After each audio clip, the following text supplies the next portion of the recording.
امروز برای امت مسلمه در تمام جهان هویت کاذب دادن، در محور علم و دانش، در محور سیاست، در محور فرهنگ و تمدن، در همه محورها هویت کاذب متاسفانه دادن. شما تاریخ را ورق بزنین، در محور علم و دانش هویت ما هویت عقب ماندگی نبوده، هویت ما هویت کم فهمی نبوده.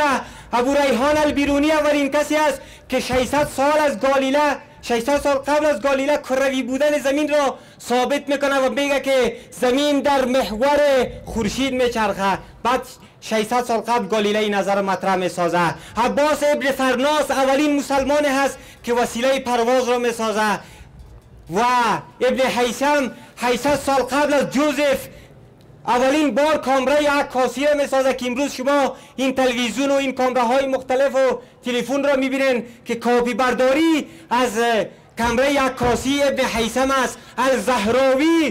الزهراوی اولین کسی است که 200 آله طبابت را اختراع میکنه و امروز با اندک تغییرات همه جهان از او وسایل طبی استفاده میکنه. کتابهای الرازی و ابو ابوالسینای بلخی تا سالهای قبل در پوهنتون‌های اروپا تدریس میشد. این از هویت ما، هویت عقب ماندگی نیست که امروز جهان اروپا و غرب برای ما میگه که تو مسلمان نه چیز اختراع میتونی و تو کم فهم و کم دانش هستی. ما چنین نبودیم. هویت ما هویت علم و دانش بوده.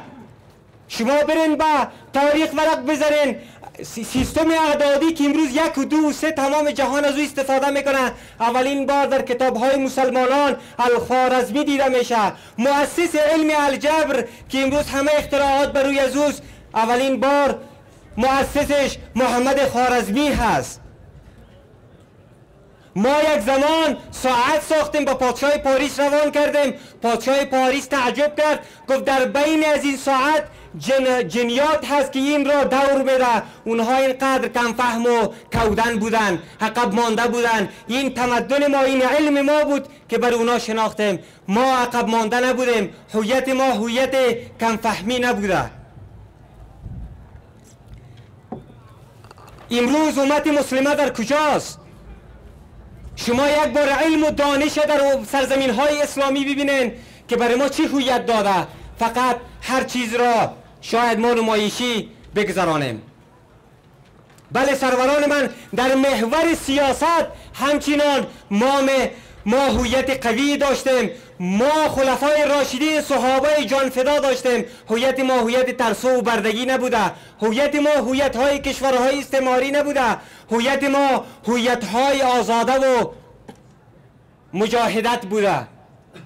هویت ما هویت مصعب ابن عمیر، جعفر ابن ابی طالب هست که در میدان معرکه زمانی که سرش حمله میشه بدنش پارچه پارچه میشه، یک دستش قطع میشه با دست دیگرش بیرق اسلام را در دست میگیره. این از هویت ما. هویت برای ابن مالک هست، زمانی که به قلعه دشمن خدا پرتاب میکنه بدنش 80 تیر دشمن را میخوره، دشمن را از پا در میآورد، دروازه قلعه را باز میکنه. هویت ما هویت محمد فاتح هست که در سن 22 سالگی از قسطنطنیه گرفته تا مرکز اروپا را فتح میکنه و بیرق اسلام بلند میکنه.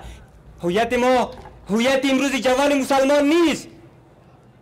هویت ما هویت محمد فاتح بوده که ما بیرق را در مرکز اروپا بلند میکردیم. امروز هویت ما را به یغما بردن. هویت ما را بچه های امریکایی چی که دخترانش گرفته در این دشت و کوه. شما میدیدن که یک دختر امریکایی از طیاره منزل میکرد، 18 ساعت منزل میکرد در این دشت و کوه. ما قهرمانی میکرد برای کشورش. این هویت یک زمان ما داشتیم. هویت ما هویت صلاح الدین ایوبی بود، زمانی که نیرویش برش گفت یا امیرالمؤمنین چرا خنده نمی کنی؟ گفت من چگونه خنده بکنم که بیت المقدس در اشغال یهود است؟ گفت من چگونه خنده بکنم؟ محراب در پشتش بود تا ای که با بیت المقدس خود رسان. گفت نماز جمعه را باید به اوجه برپا بدارم. این از هویت ما. هویت ما این نیست که امروز طفلان غزه سر بریده میشن. 5000 طفل شیرخوار و کودک و زرسن به شهادت در آغوش مادرش میرسه و جهان اسلام زبان شور نمیده. این هویت ما نبوده. برای ما هویت ترسو را دادن. برای جهان اسلام. امروز کشورهای عربی رو ببینن با این فداوریشان، با این تجهیزاتشان، اصلا یک صدای حمایه رو با مظلومین غزه نمیکشه. هویت ما هویت شجاعت بوده یک زمانه. در محور اقتصاد و سیاست هویت ما هویت عمر ابن عبدالعزیز بود.